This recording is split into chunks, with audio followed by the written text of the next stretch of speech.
Hey guys, Martial Arts Militia here. My name is Matthew, and today's video is going to be a range report on my AR-15.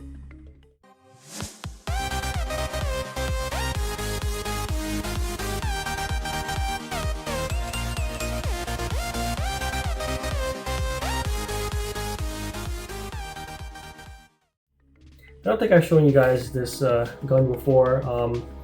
I made this, I think, almost 10 years ago. 10 years ago. It was during the 2016 election, so Hillary Clinton could have become president. And not to be too political here, but we do know that her husband had made the 1994 assault weapons ban, which didn't do anything. I think we all knew that already. And so I just figured, oh well, I mean, the husband did something which was worthless, and I just feel like, you know, the wife might do the same thing. So I didn't have a lot of long guns back then. I was mostly a handgun guy, but I mean, it looked like she really could have won. They didn't want Bill Clinton 2.0. And so I started kind of researching, investigating an AR-15, because that's always the gun they want to ban for some reason. So what I find out is that with the AR-15, you know, you can get kind of like a complete model. Lots of companies will just, you know, make it up for you. You can also make it yourself. There's two parts, which is going to be the upper, kind of like this part here with the barrel, and then the lower is where the grip is. And the serial number is on the lower. So this is actually the gun, not this barrel and all this stuff. So when you buy like 10 lowers, it's 10 guns, and you have to have those transferred to you, of course. But I think you can just buy the upper parts that doesn't have a serial number and just kind of mix and match, plug and play was kind of my understanding of it. So as simple as it would have been to just buy any AR-15, which I probably should have, I went ahead and kind of just picked out certain parts that I wanted, you know, based on my limited research. And what I ended up doing was getting a Santan Tactical lower. So you can see the company here. That's Santan Tactical. And I picked them because they have an ambidextrous lower. So that means that the gun can be used both left and right-handed. Even though I'm left-handed, I chose that because I think it's important, and a lot of my masters teach me this too, that you should not be useless with your weak hand. You know, yes, we'll use our dominant hand and our dominant leg to fight, of course, you know, but you never know. You know, you never know you don't have them. If they're paralyzed or injured, they have to use your weak hand, right? So I like the ambi guns because I can train my weak side, which would be right-handed, which is the strong hand for everybody else. But same idea, even if you're right-handed, you can train your weak hand too to be a left hand. So it's kind of up to you, not a big deal, but that's the only reason I went with Santan Tactical. Now with their ambi lowers, you can get it with their design like this, or without their design, their logo, but I picked this one because it was cheaper than if I had gone without it. So that was 10 years ago. Anyways, that was lower, and then for the upper, this is actually Stag Arms. It's Stag Arms upper. It's a complete left-handed upper, so it's actually for me, right? Because the bullets are gonna fly in the right direction. But I got the upper. It's complete like this, M16, I believe. Got the carry handle, all that, left-handed for me. Now a lot of the small parts kits, I ended up getting kind of like individual. So trigger, I believe, was an individual thing that I bought because it's better than a standard trigger, and whatever, I did that. And then this, oh my gosh, I can't think of my words, but this shouldering thing, it's adjustable. So you can have it all the way out here, then you lock it. If you want a different position, maybe like right there, you lock it again. So same idea, you just do that all over and over again, whichever place you want to set it at. That was also a separate part that I bought. And then the pins as well. So there's pins here. I lost it at the range, one of them anyways, but so this guy right here, you press this and you can take it out, and that's it. So, you know, then you hammer that out, and then when you take those two pins out here and here, then basically you can take the gun apart and clean it or do whatever you want. But I only have one of these because the other one was lost at the range after firing, I think, 450 rounds. Somewhere around 450 rounds I fired, so it was lost. But yeah, I think also this back one is actually a takedown pin, but I say be longer than it's supposed to be in the pivot pin. Again, this was decades old stuff, so I don't really remember. But yes, that's what I did. I think the grip, I also bought aftermarket as well. So it's a little bit better than whatever most companies put on their own. So that's what I did back then. I bought all those parts. I think I picked up the upper separately, picked up the lower separately, then I just put it all together. As limited as my brain is, I was able to do it. And of course, Hillary didn't win that election, so I mean, we're good now, but you know, always gotta be on the lookout. So after I put it together, I think I shot it one time and then that was it. And then I just never touched it again until now. Why are we firing it now? Well, so I had some good news. I was talking to my corporal and he was talking about, you know, binary triggers and FRTs. And based on my understanding is that the binary trigger can go from semi-normal to safe, right? And then binary. So basically the gun can do three things, right? It's gonna be safe, it can fire normally, and then it can fire in binary. So I thought that's the one I was gonna get. He was talking about FRTs and I was like, yeah, I would have gone with that, except that you lose the ability to be semi, which was true at the time when I researched it. But he was telling me, no, a new company makes it now, rare breed triggers, where it's just like the binary trigger. So you can get the safety, you get the semi, and then you also get the FRT. So you get all three actually. So when I researched it, FRT couldn't be semi, you lost that ability. But apparently I guess new companies have figured stuff out and they decided, yep, we're gonna make it to where you can have it safe, have it semi, and you can also have FRT. So you have all three things. Now, of course, the ultimate question is asking my corporal, well, which one would you prefer? You know, if you had a choice between the binary trigger or the FRT. And in most circumstances, he said the FRT was better. And I'm kind of feeling that way too. There's nothing wrong with the binary trigger. I think you can make that work when you pull and then let go. You can get a pretty good shot, right, if you don't just press it. But I just feel like with the FRT, it's a faster rate of fire, just for recreational purposes, of course. So if I'm gonna go get that, first thing I do is make sure that this thing I built 10 years ago still works, right? And I built it correctly, I would hope. So that's why we're going to the range for this report.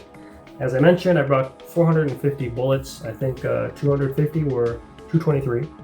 And that would have been 200 rounds of Federal 55 grain, and then 50 rounds of Fiocchi 55 grain. And then the other 200 was 5.56 NATO, and that was 200 rounds of Fiocchi Target Max. As usual, I didn't just bring this gun, I also brought the Zastava M85NP.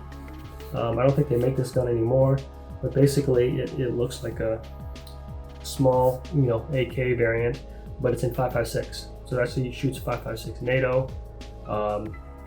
Yeah, pretty neat, pretty cool. But you know, the protocol, I always bring two guns because if one goes down, then I don't just lose my range time. So, with that in mind, the magazines I have are GI mags. I got 5 of them. So, right here. I like these kinds. Some people might hate them, but I like it. I also have the 30 round Gen 2, I believe. This one, Gen 2. So a PMag Gen 2, you have a window to see your bullets. Gen 3 PMag, no window. And then of course I have the 40 rounder Gen 3 PMag. So I had all those magazines, I brought them over. So at the range I set up my target, I did my thing. I started from 3 yards, which was great. I mean, the gun was shooting just fine. Pretty much on point as far as I could tell. I think it was a little low. It was a little low. I hadn't, you know, obviously going to the I didn't set the sights, so I knew it was gonna shoot low, but I would deal with that later. But it was basically the same spot. I pushed it out to 5 yards, same thing, did well. 7, 10, 15, it did really well too. But as I got tired, because this is a heavy gun. Guys, this is a heavy gun, okay? The parts are pretty heavy. My hands got tired, and of course I'm starting to fail, to do worse. And so I pulled it back to about 10, pulled it back to 7, and then that's kind of like where I stayed there. There was a point where I had switched to the M85NP, and the reason I did that was because I was tired. The gun was heavy and I was tired, and I couldn't really shoulder it anymore. So I switched to this, the 85 MP. I shot off 444 bullets out of it. But then after that, I was good. I was strong again to go back to the AR-15. So the AR-15 would have had 406 bullets shot through the gun, and the entire time, I would say there was little to no malfunction. I think one was that I put an extra bullet in there when I shouldn't have, so it was like 31 rounds in the magazine. It may not seem like you could do it, but you can do it. I think that's why it wouldn't load. Once I took that out, it wasn't a problem. And then also with my charging handle, after the magazine was empty, it would be like locked, it would lock back, and then you kind of have to, I don't know how to explain it. So you'd have to like cock it again to get it to reset. I don't think, you could put the magazine in there and just charge it that way, but it just had a really odd reaction. But I honestly, throughout the whole range, it was just fine. So maybe it's just whatever that was. I will say that the trigger on this is very like, I don't know how to explain it. I think it's very, you know, like it's just like, that's it. There's no take up, there's no creep, no nothing, which honestly some people probably like. It was very different from the trigger of the M85 MP, where that was a very squishy trigger, you know. It's like I got a lot of there's a lot of, you know, squish before you get the gun to fall, so, or the trigger to go. So I just thought that was interesting per se.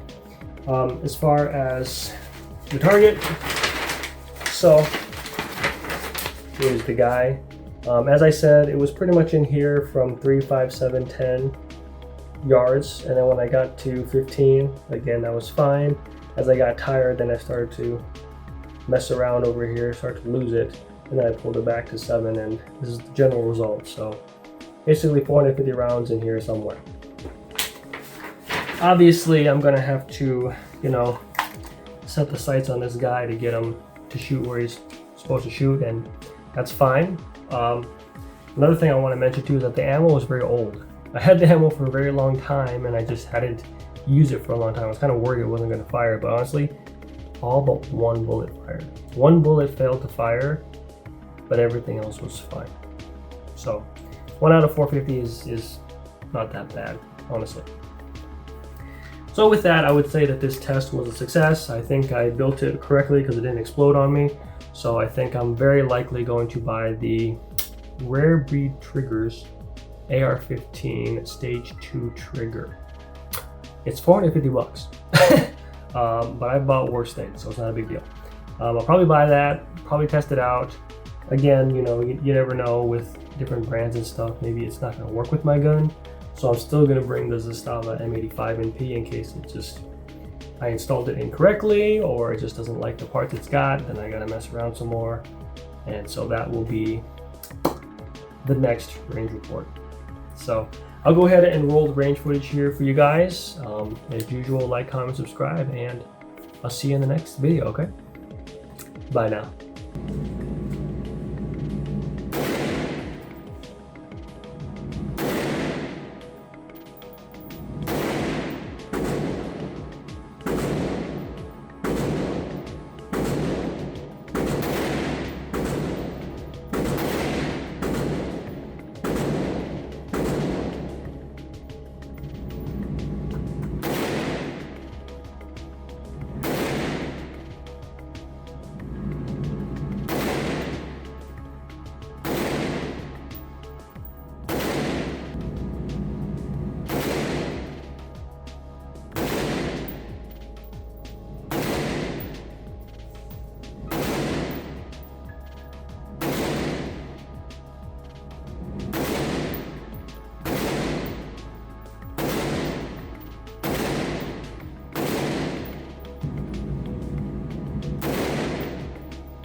You learned martial arts! Martial arts, go!